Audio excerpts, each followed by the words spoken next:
Hello, welcome back to Wavra Farms and Nursery. Today we are filming in my backyard. We're going to focus in on this lovely plant right here behind me. This is a black lace elderberry. I love plants with the darker foliage. I think they just add so much texture and body to the landscape. And as you can see, this elderberry has this great fine foliage. It makes a great replacement for like a Japanese maple tree with the same kind of airy look and the same kind of textural foliage. The nice thing about the elderberries that I just absolutely love is the fact that they are drought tolerant. So they can go around your flower bed where maybe the hose doesn't reach, somewhere that you want a big impact statement, but you know, you don't want to spend a whole lot of time and effort on care and maintenance. So this plant here is a couple years old. Black lace tends to go about 6 to 8 feet tall and wide. It's drought tolerant, deer resistant. It puts berries on later in the summer for the birds. And it can be trimmed back to maintain its size because it does bloom on old wood.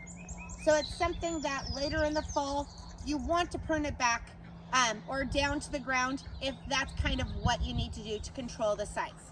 If you leave it alone like I have, it does have kind of a nice graceful habit and tends to fill in quite well. You will notice that on this, with the black foliage, I do have a little bit of green foliage sticking through. And the reason that I have this green foliage popping through is because it just hasn't received enough sun. This larger parts of this plant are shading some of these lower spots, and then as these reach the sun, they will darken up and turn the black color as well. Now on black lace Sambucus, it puts on these beautiful lacy like caps of flowers in a pink shade. And then as they age, they tend to turn a little more white. So they lighten. So you start with a darker bloom and then they lighten. So beautiful, stunning contrast. After it's turned white, the flowers do fall off and it does start to make berries for the birds. Now, several people will ask about being able to harvest berries off this black elderberry. And black lace is not a big berry producer. It needs a pollinator to produce more berries. And so people will often plant another variety in their yard to pollinate black lace.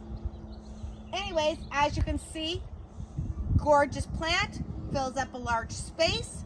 Lots of color, lots of contrast, full sun to part sun, drought tolerant, deer resistant, food for the birds. What's not to love? Thank you so much for watching and happy gardening.